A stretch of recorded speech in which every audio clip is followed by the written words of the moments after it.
এ কি করলি কানাই? আমাকে তো একদম শেষ করে দিলি। তুই কি ভালোভাবে চোখে দেখতে পাস না? তোর কপাল কি ঠান্ডা পড়েছে নাকি চোখে ঠান্ডা পড়েছে রে? বাবু, আমি ঠিক বুঝতে পারিনি কিভাবে কি হয়ে গেল। আমি ইচ্ছে করে করিনি, আমাকে ক্ষমা করুন বাবু। আমি সত্যি বলছি, আমি ইচ্ছে করে করিনি। তোকে করব ক্ষমা? কোনো কাজে তোর মন নেই, সব সময় তুই অন্যদিকে চেয়ে কাজ করিস। তোকে এত করে বলি, তারপরও আমার কথা তোর গায়ে লাগে না। এখন একটা অঘটন ঘটিয়েছিস, আবার কিনা বলছিস আমাকে ক্ষমা করুন। বাবু, বিশ্বাস করুন, হাত ফসকে পড়ে গিয়েছে, আমি ইচ্ছে করে ফেলিনি। তোর মতো মানুষকে আমি আর কাজেই রাখবো না। তুই একটা কুফা অলস, তোকে দিয়ে কোনো কাজই হবে না। বাবু, আপনি আমাকে এভাবে তাড়িয়ে দেবেন না। বাড়িতে বউ আছে, না খেয়ে মরবো বাবু, দয়া করুন। তোকে তো আমি কাজে রাখবই না, তোর বউকেও পাঠাস, তারপর দেখবো কাজে রাখতে পারি কি না। না রাখলে এ মাসের মাইনের টাকাটা দিয়ে দিন। যে পরিমাণ ক্ষতি করেছিস তাতে আর এ মাসের টাকা তুই পাবি না। এখান থেকে যা বলছি। আমার সাথে এতটা অবিচার করবেন না। দয়া করে আমাকে এই মাসের টাকাটা দিয়ে দিন, না হলে আমি কিভাবে চলবো? দয়া করুন বাবু। তুই কি আমার হাতে জুতো পেটা খেতে চাস? যদি জুতো পেটা খেতে চাস তাহলে থাক, না হলে পালা বলছি।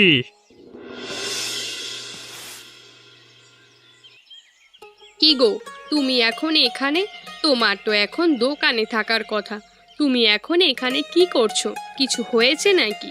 আবার মুখটাও এমন কালো, কি হয়েছে? না, মানে কিছু হয়নি, তাহলে তুমি এখন এখানে এসেছো কেন? হোটেলে কাজ করবে, সেখানে তো এখন খদ্দের থাকবে। শরীর খারাপ করছে নাকি? ছুটি নিয়ে এসেছো নাকি? ছুটি নিয়ে আসিনি। নিতাই বাবু আমাকে কাজ থেকে বের করে দিয়েছে। এ মাসে টাকাটা চেয়েছি, সেটাও দেয়নি। তিনি আমাকে তাড়িয়েছেন। এটা তুমি কি বলছো? নিতাই বাবু তোমাকে কাজ থেকে বের করে দিয়েছে? কিন্তু কেন? তুমি কি করেছো নিতাই বাবুর সাথে? সকালে আমি মাংসের পাতিলটা আনতে গিয়ে হাত ফসকে পড়ে গিয়েছে এবং অনেক টাকার ক্ষতি হয়ে গেছে। সেই জন্য বাবু আর আমাকে কাজে রাখবেন না। হ্যাঁ, জোর করে কাজ থেকে বের করে দিয়েছেন। এই মাসে টাকাটা চেয়েছি, যে পরিমাণ ক্ষতি করেছি সেজন্য আর এই মাসে টাকাটাও দিল না। এখন তাহলে কি হবে? আমাদের সংসারটা চলবে কিভাবে?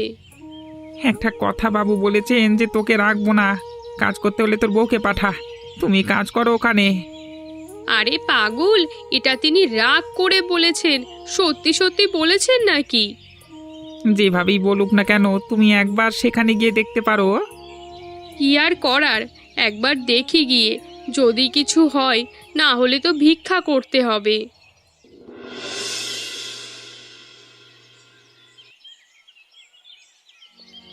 তুমি আবার এখানে কি করছো বনলতা? নিশ্চয়ই স্বামীর পক্ষে সাফাই গাইতে এসেছো, তাই না? তোমার স্বামীকে আমি কোনোভাবেই কাজে নেব না, সেটা বলে দিচ্ছি। যার কাজের প্রতি কোনো ধরনের মন নেই, তাকে নিয়ে কাজে কোনো লাভ হবে বলো? আরে আমার তো লোকসান হচ্ছে প্রতিদিন। আরে না না বাবু, আমার স্বামীর পক্ষে আমি সাফাই গাইতে আসিনি। ও যে কাজ করে না, সেটা আমি নিজেও ভালো করে জানি। আপনি যে এতদিন কিভাবে ওকে রেখেছেন, সেটাই শুধু ভাবছি। নিজের স্বামীর বদনাম করতে এসেছো নাকি? কি জন্য এসেছো সেটা বলো, পরিষ্কার করে কথা বলো। এভাবে নয় ছয় করো না আমার সাথে। আপনি নাকি আমার স্বামীকে বলেছেন আমাকে কাজে আসতে, সেই জন্যেই তো আমি এসেছি। সে আর কাজ করবে না। তোমরা স্বামী স্ত্রী মিলে আমাকে তো পাগল করেই ছাড়বে, সেটা আমি রাগ করে বলেছি। সত্যি সত্যি বলেছি নাকি? যাও তো এখান থেকে। কাজটা না পেলে আমাদের অনেক ঝামেলা হয়ে যাবে। দয়া করে আমাকে এই কাজটি দিন, আমি ভালোভাবে কাজ করব। তোমাদের নিয়ে আর পারলাম না। দোকানের মধ্যে খদ্দের কি না কি মনে করবে। আচ্ছা ঠিক আছে ঠিক আছে, হয়েছে হয়েছে, তোমাকেই কাজে রাখলাম, এখন থেকে তুমি কাজ করবে। ধন্যবাদ বাবু আপনাকে।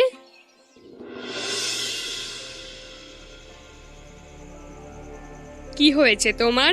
তুমি এত চিন্তিত কেন? তোমাকে দেখেই তো মনে হচ্ছে খুব চিন্তা তোমার মাথার মধ্যে ঘুরছে। কি হয়েছে আমাকে বলো। কি যে করব কিছুই তো বুঝতে পারছি না। চিন্তা আমার কপালে ভাঁজ পড়ে গেছে। কোনো কিছু বুঝতে পারছি না গো, কি বলবো তোমাকে বলো তো। তুমি একা তো বুঝতে পারছো না, আমার সাথে আলোচনা করো। দুজনে মিলে যে কোনো একটা কিছু ভাবা যাবে। তুমি আগে বলো তো। তোমাকে বললে কোনো কাজই হবে না, তুমি কিছুই করতে পারবে না। আমি কিন্তু তোমার বউ, তোমার সুখে দুঃখের সঙ্গী। কোনো ঝামেলা হলে আমি সবচেয়ে আগে জানার অধিকার রাখি। তুমি সেটা থেকে আমাকে বঞ্চিত করতে পারো না। আমি কি পারি না পারি সেটা পরে ভাববে। তোমাকে বললে উল্টো তুমিও চিন্তা করবে, সেই জন্যই বলছিলাম না। তুমি যেহেতু এত জোর করছো তাহলে বলছি শোনো। আগে আমার হোটেলটা খুব ভালো চলতো, হঠাৎ করে কি যে হলো, আমার হোটেলটা তেমন একটা চলছে না। বেচা বিক্রি তো উপরওয়ালার হাতে। তিনি হয়তো এখন চাইছেন না আমাদের ভালো বেচা বিক্রি হোক, সেজন্যই হচ্ছে না। এর আগে তো হোটেলে ভালোই বিক্রি হতো, তা নিয়ে এত চিন্তা করছো কেন? এটা তুমি কেমন কথা বলছো? ওপরওয়ালা তো বলেছে আমাদের চেষ্টা করতে, তারপর তিনি খুশি হয়ে দেবেন। আমরা যদি সব হাল ছেড়ে বসি তাহলে কিভাবে তিনি দেবেন? এটা তুমি ঠিক কথাই বলেছ, তবে চিন্তা করো না, উপরওয়ালার উপর ভরসা রাখো, আমাদেরও ভালো দিন আসবে।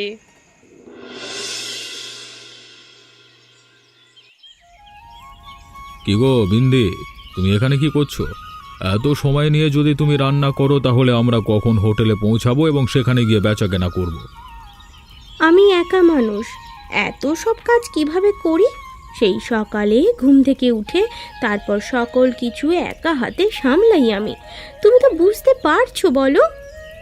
এখন এই সময় আমাদের ব্যবসাটা সবচেয়ে ভালো চলছে, তো এই সময় যদি আমরা খদ্দেরের কাছে ঠিকঠাক মতো জিনিসপত্র পৌঁছাতে না পারি তাহলে তো তারা আমার দোকান থেকে অন্য দোকানে চলে যাবে। ওসব নিয়ে তোমাকে চিন্তা করতে হবে না। আমাদের কোনো খদ্দের অন্য দোকানে যাবে না, উল্টে অন্য দোকানের খদ্দের আমাদের দোকানে আসবে, বুঝেছো? এতটা ভাব নিয়ে বলতে যেও না। নিতাই বাবুও আমাদের মতো বিরিয়ানির ব্যবসায় কিন্তু করেন। লোকজনের কথা আর বলা যায় না, কখন তারা আবার রেগে অন্যের দোকানে চলে যায়। বললাম তো, তাদের থেকে অল্প দামেই আমরা বিরিয়ানি খাওয়াচ্ছি মানুষদের, বুঝেছো? সেই জন্য মানুষ আমাদের দোকান ছেড়ে ওদের দোকানে যাবে না। তোমার সাথে কথা বলে আর আমি পারবো না। তুমি দয়া করে একটু তাড়াতাড়ি রান্না করো তো, আমরা যেন গিয়ে দোকানটা খুলতে পারি। তুমি আমার সাথে এখানে বসে এমন বক বক করলে আমি কিভাবে কাজ করব বলো তো? এখন আমার দোষ হয়ে গেছে। আচ্ছা ঠিক আছে, আমি যাই, তুমি একা একা রান্না তাড়াতাড়ি সেরে ফেলো।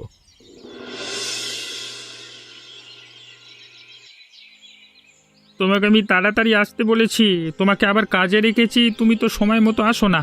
সকালে এত দেরি করে আসলে কেন তুমি?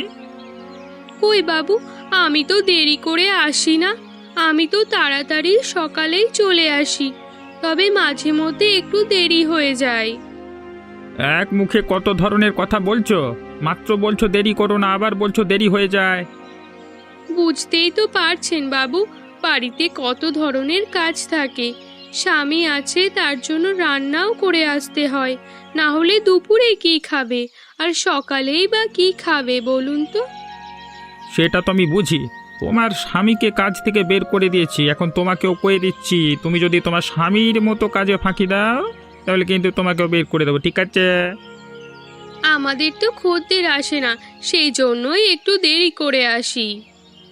খদ্দের আসে না সেই জন্য আরও তাড়াতাড়ি আসবার চেষ্টা করবে, কিভাবে খদ্দের বাড়ানো যায় সেই চেষ্টা করবে, দেখছি তার উল্টোটা করছো।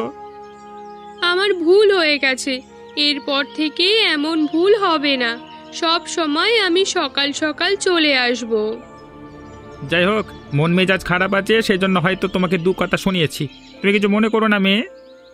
না না, আমি বুঝতে পেরেছি যে আপনার মেজাজ খারাপ, না হলে তো কখনো আপনি আমাকে কিছু বলেন না। যাই হোক, আমি এরপর থেকে ভালোভাবেই কাজ করার চেষ্টা করব। আচ্ছা ঠিক আছে, তুমি যাও, আমি দেখছি।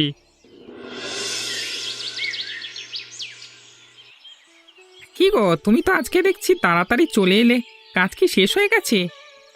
কাজ শেষ হয়ে গেছে বলতে, নিতাই বাবুর অবস্থা কেমন সেটা তো তুমি ভালো করেই জানো। সেখানে তো তেমন একটা খদ্দের চাই না, সেজন্য দোকান তাড়াতাড়ি বন্ধ করে দিয়ে বাড়িতে চলে আসি। কাজ কাম না থাকলে শুধু শুধু বসে কি করব? কি বলছো? আমি যখন ছিলাম তখন তো রাতেও দু একটা খদ্দের আসতো, কিছুটা বেচা কেনা হতো, এখন তাও হচ্ছে না। তার মানে কি বোঝাতে চাইলে? তুমি যখন ছিলে তখন বেচা কেনা হতো, আর এখন আমি আছি সেজন্য বেচা কেনা হচ্ছে না? তুমি কি বলছো কি? নিতাই বাবুর সাথে আমার ঝগড়া?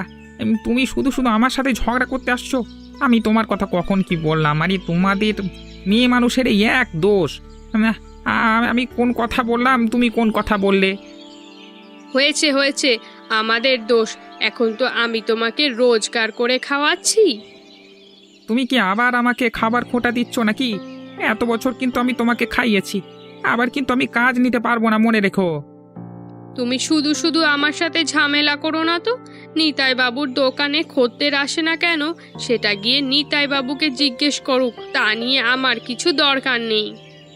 এভাবে যদি না আসে তারপর তো তোমার নিজের চাকরি চলে যাবে, তখন কি করবে? কেন আমার চাকরি চলে যাবে কেন? খদ্দেরের সাথে আমার চাকরির কি সম্পর্ক? অবশ্যই সম্পর্ক আছে। নিতাই বাবুর হোটেল এমন করতে করতে বন্ধ হয়ে যাবে, তখন তোমাকে কাজে রাখবে কেন? হয়েছে হয়েছে, তা পরে দেখা যাবে। সরো, আমি ঘরে যাই।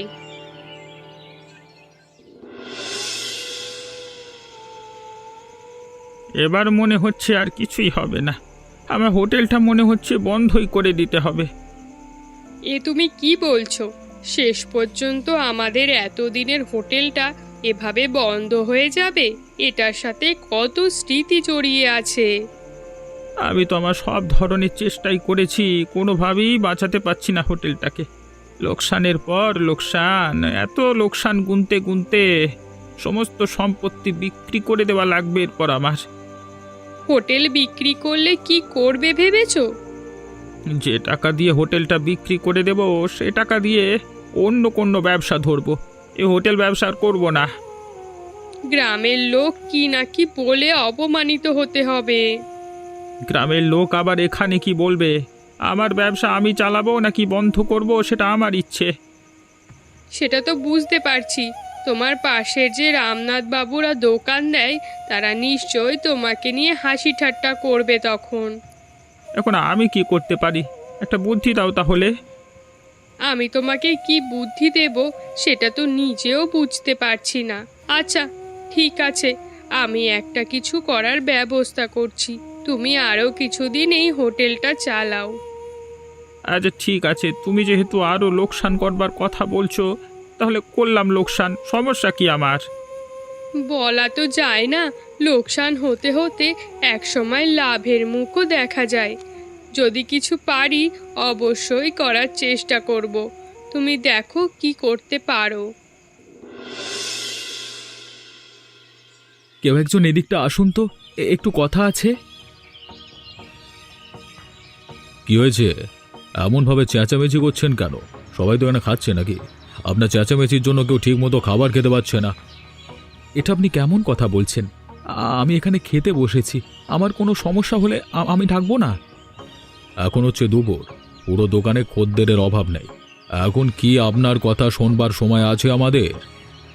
আমিও কিন্তু আপনাদের খদ্দের, আমার সুবিধে অসুবিধে অবশ্যই আপনাদের দেখতে হবে। এমন করে বলছেন কেন আপনি? সময় খুইয়ে লাভ নেই।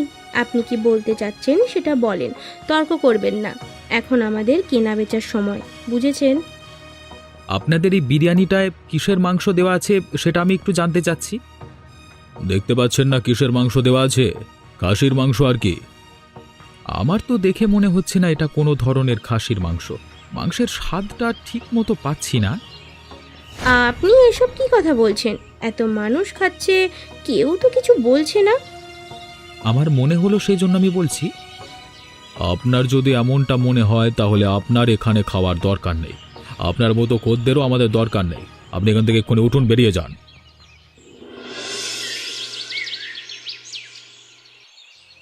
এই তো আসল বিরিয়ানির স্বাদ। এই বিরিয়ানিটি তো আমি খুঁজছিলাম। আপনাদের এই বিরিয়ানি আপনারা কিভাবে রান্না করেন সেটা আমি জানতে চাচ্ছি। আপনি কি বলছেন? আমাদের এখানে কোনো খদ্দের আসে না তেমন একটা, সবাই ওখানেই খায়। আর আপনি কিনা বলছেন আমাদের রান্না ভালো হচ্ছে। আমি তো সেটা দেখে অবাক হচ্ছি।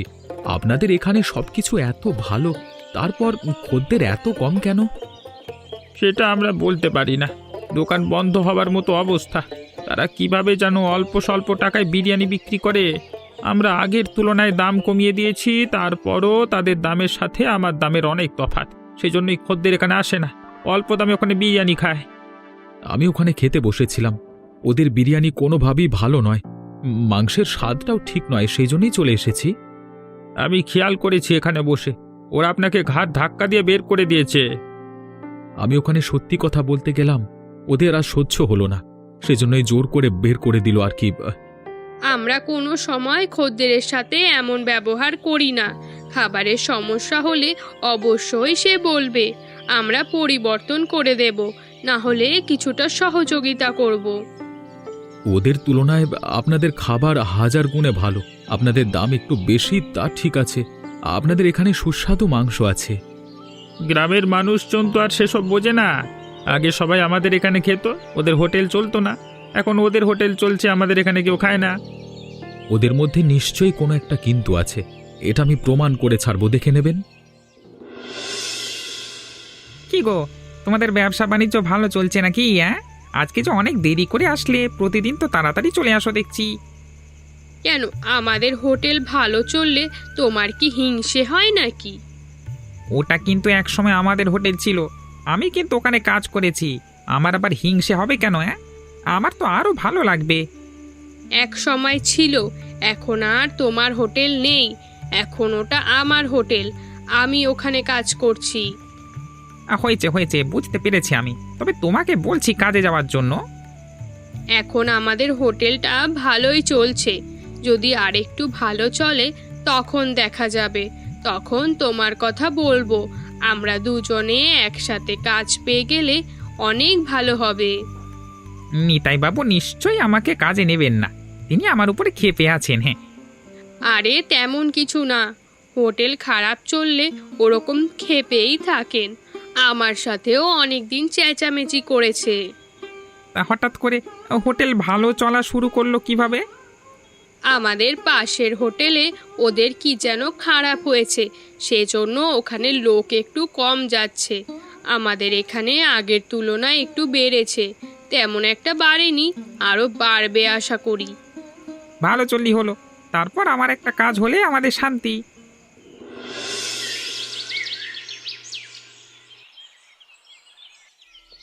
গতকালকে তো ধরাই পড়ে গেছিলাম, ওই নতুন ছেলেটা কোত্থেকে আসলো কে জানে, আর একটু হলে গ্রামের সবার মধ্যে আমাদের ইজ্জত চলে যেত। সেই জন্যই তো বলছি এসব অসৎ কাজ ছেড়ে দিই, অনেক লাভ করেছি, এখন আর দরকার নেই, ভালোভাবে ব্যবসা করি, লোক ঠকিয়ে আর কতকাল। হ্যাঁ, আরে ওই ছেলেটিকে দোকান থেকে বের করে দিয়েছি, এখন কি আর আসবে? আমাদের ব্যবসা আরো ভালো চলবে, তুমি চালিয়ে যাও, সমস্যা নেই। আপনারা কি করছেন? গ্রামবাসী সবাই মিলে আজকে আপনাদের দেখতে এসেছে, কিভাবে কি রান্না করছেন।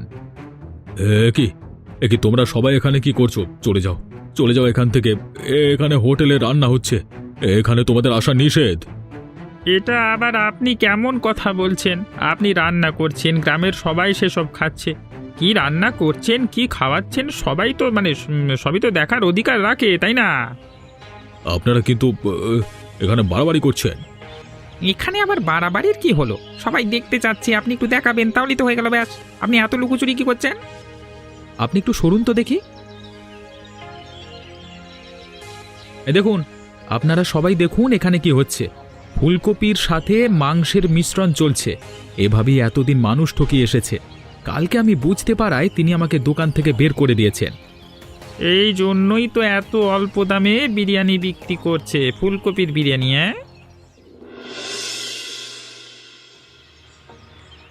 একদম উচিত শিক্ষা হয়েছে। এই শীতের দিনে পানিতে দাঁড়িয়ে থাকতে কি মজা এখন ওরা টের পাবে। এরা যেমন শীতে সবাইকে ফুলকপির বিরিয়ানি খাইয়ে মিথ্যে বলেছিল, তেমন ভাবে শীতের দিনে পুকুরের মধ্যে এদের শাস্তিও হচ্ছে।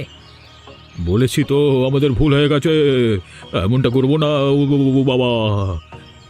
সেই জন্যই তো শাস্তি কমিয়ে দিয়েছি, তা না হলে তো তোমাদের গ্রাম থেকে বের করে দিতাম। আপনি ফুলকপির বিরিয়ানি বিক্রি করলেন ঠিক আছে, দাম কমিয়ে দিচ্ছেন তাও ঠিক আছে, তবে মিথ্যে বলে মানুষের কাছে বলছেন কেন? মাংসের অল্প মাত্র স্বাদও যুক্ত আছে। আমরা কখনো এমনটা করব না, এখন জল থেকে ওঠাও, শীতে জমে বরফ হয়ে যাচ্ছি। আপনাকে বলেছিলাম না আপনি কোনো চিন্তা করবেন না, একটা ব্যবস্থা করব। একটা ব্যবস্থা হলো তো? ব্যবস্থা তো হলো, কিন্তু তুমি কিভাবে ব্যবস্থা করলে? এখনো বুঝতে পারছেন না? এই রোহিত হচ্ছে আমার বোনের ছেলে। আপনি ওকে এর আগে কখনো দেখেননি। বিলেতে পড়াশোনা করছে রান্না নিয়ে। ও একজন রাঁধুনি। বাইরের দেশে রান্না শিখে নিজের দেশে রান্না করছে, পাশাপাশি ছেলে মেয়েদের রান্না শেখাচ্ছে। আমি ওকে বলেছিলাম পুরো ঘটনা, তাই ও চলে এলো এবং ওদের শাস্তি দিল, আসল দোষীকে ধরিয়ে দিল। সেই জন্যই তো বলি, এতদিন আমরা কিছুই টের পেলাম না, এই ছেলেটি হঠাৎই টের পেয়ে গেল। বাবু, এখন তো আপনার বেচা কেনা ভালো চলবে। আমাকেও কাজে নিন, দুজনে মিলে সব কাজ করব। হ্যাঁ, তোকে তো কাজে নেবই। আরে ভালো করে কাজ করবি তো, না হলে আবার বের করে দেব। অবশ্যই। এবার আমি ভালোভাবেই কাজ করব। এবার আমি আর অন্যায় করব না, এখন আমাকে জল থেকে ওঠান, শীতে জমে বরফ হয়ে যাচ্ছি। এমনই মজার মজার গল্প দেখতে চাইলে আমাদের চ্যানেলটিকে সাবস্ক্রাইব করতে ভুলবেন না।